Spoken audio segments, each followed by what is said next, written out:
വന്ദനം. ഒരു 100 കണ്ണീർ പ്രണാമങ്ങളോടെ വയനാടിന്റെ മക്കൾക്ക് എന്റെ എളിയ മോണാൻ സമർപ്പിക്കുന്നു. അങ്ങോട്ട് ഊരിൽ നിന്നൊരു പാട്ട് കേൾക്കുന്നുണ്ടല്ലോ, പള്ളിക്കൂടത്തിൽ നിന്നാണെന്ന് തോന്നുന്നു. അതെ, ഇന്ന് വെള്ളാരിമല സ്കൂളിലെ വാർഷികാഘോഷമല്ലേ. ഉണ്ണിമാഷും കുട്ടികളും ചേർന്നുണ്ടാക്കിയ പാട്ടാ. വെള്ളരിമലയുടെ താഴ്വാരത്തൊരു വിദ്യാലയമുണ്ടേ, പുന്നപ്പുഴയുടെ ഓരം ചേർന്നൊരു പള്ളിക്കുടമുണ്ടേ. ആഹാ, എന്ത് ഭംഗിയുള്ള പാട്ടാ. ചൂരൽമലയുടെ ഭംഗി വിളിച്ചോതുന്നു. ഉണ്ണിമാഷിന്റെ ക്ലാസ് റൂം. മക്കളെ, ഇന്ന് പുസ്തകം മാറ്റി വെച്ച് ചൂരൽമലയിലേക്ക് നോക്കാം. നമ്മുടെ ചൂരൽമല എത്ര ഭംഗിയുള്ളതാണ്. പച്ചപ്പ്, പുഴകൾ, താഴ്വാരങ്ങൾ, എന്തുകൊണ്ടും നമ്മൾ ഭാഗ്യം ചെയ്ത മക്കളാ. അത് മക്കളെ, വയനാട്ടിന്റെ ഓരോ സ്ഥലത്തും അതിൻ്റെതായ പ്രത്യേകതകളുണ്ട്. അത് സംരക്ഷിക്കേണ്ടത് നമ്മുടെയും കടമയാണ്. മുത്തേ, മോളെ മുത്തേ, നീ വരുന്നില്ലേ വാർത്ത കാണാൻ? വരുന്നു മുത്തശ്ശി, ഈ പുസ്തകങ്ങളൊന്ന് പറക്കി വെക്കട്ടെ. ഏഷ്യാനെറ്റ് ലൈവ് ന്യൂസിലേക്ക് എല്ലാവർക്കും സ്വാഗതം. വയനാട്ടിൽ ഉരുൾപൊട്ടൽ, 128 പേർ മരണപ്പെട്ടു, 98 പേരെ കാണുവാനില്ല, 400-ലധികം പേർ ഒറ്റപ്പെട്ടു. മരണസംഖ്യ ഇനിയും ഉയർന്നേക്കും. പുലർച്ചെയിലുണ്ടായ ഉരുൾപൊട്ടലിൽ പുഴയുടെ ഒരു ഭാഗം കുതിച്ചെത്തുകയായിരുന്നു. കൂടുതൽ അറിയുവാനായി വയനാട്ടിലെ ന്യൂസ് ഡെസ്കിൽ നിന്നും അജിയുമായി നമുക്ക് ചേരാം. അജി, എന്താണ് പറയാനുള്ളത്? ഇപ്പോ കിട്ടിയിരിക്കുന്ന വാർത്ത വളരെ കണ്ണറിയുന്ന കാഴ്ചകളാണ്. ഒരു നാട് മൊത്തം ഇല്ലാണ്ടായിരിക്കുന്നു. ഇന്നത്തെ രക്ഷാപ്രവർത്തനം നിർത്തിവച്ചിരിക്കുന്നു. നാളെ രാവിലെ 7:30 വീണ്ടും തുടങ്ങുന്നതാണ്.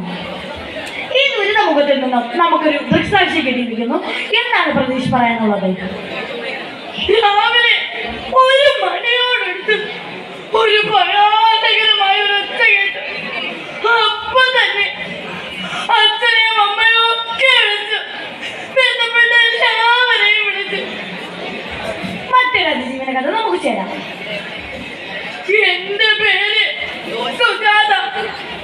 രാവിലെ 1 മണിയോടാണ് വെള്ളവും ഇഷ്ടികയും ഒക്കെ വീട്ടിനകത്ത് ഇരച്ചെത്തിയത്. അപ്പൊ തന്നെ നമ്മൾ ഓടിക്കൊന്നിന് മുകളിലേക്ക് കയറി. എത്തിയതോ ഒരു കൊമ്പന്റെ അടുത്ത്. ഞങ്ങൾ അതിനടുത്ത് പറഞ്ഞു, ഞങ്ങളൊരു ദുരന്തത്തിൽ നിന്നാ വരുന്നേ, ഞങ്ങളെ ഒന്ന് കാട്ടല്ലേ എന്ന്.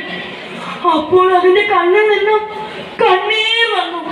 വെളുക്കും വരെ ഞങ്ങൾ അതിന്റെ കൂടെയാ കിടന്നത്.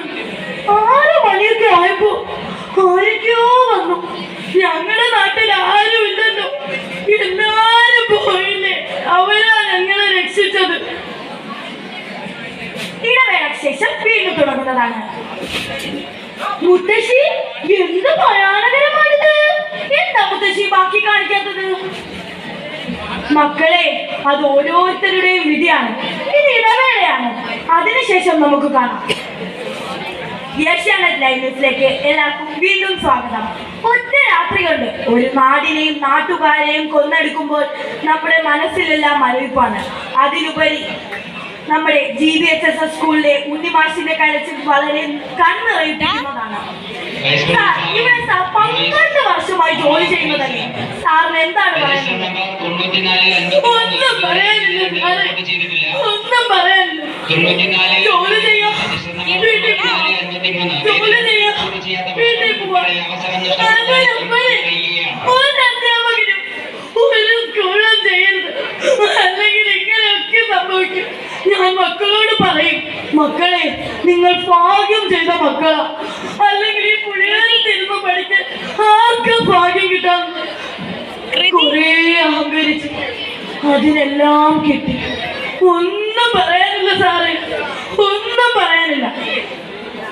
നെഞ്ചോരം വെള്ളം കയറിയ നാടിനെ നമ്മൾ കരകയറ്റി, കടലോളം വീശിയടിച്ച കാറ്റിനെ നമ്മൾ മലകേറ്റി. ഇക്കാലം മാറും, നമ്മുടെ കാലക്കേടുകൾ കഥയാകാൻ നാം ഒന്നായി കൂടിയിരിക്കും, നാളെത്തും വൈകാതെ. പ്രിയ സഹോദരങ്ങളെ, വയനാട്ടിലെ ദുരന്തങ്ങൾ ഏറെയാണ്. അച്ഛൻ, അമ്മമാർ, ഏട്ടൻ, ഏട്ടത്തി, ഇത്രയും പേർ നഷ്ടപ്പെട്ടവരുണ്ടായിരിക്കാം. ഇനി പ്രകൃതി ദുരന്തങ്ങൾ ഉണ്ടാവാതിരിക്കാൻ നമുക്ക് കൈകോർക്കാം. വയനാട്ടിനെ പിടിച്ചുയർത്തി എന്റെ ഏകാഭിനയം ഉപസംഹരിക്കുന്നു. നന്ദി, നമസ്കാരം. ഇതോടുകൂടി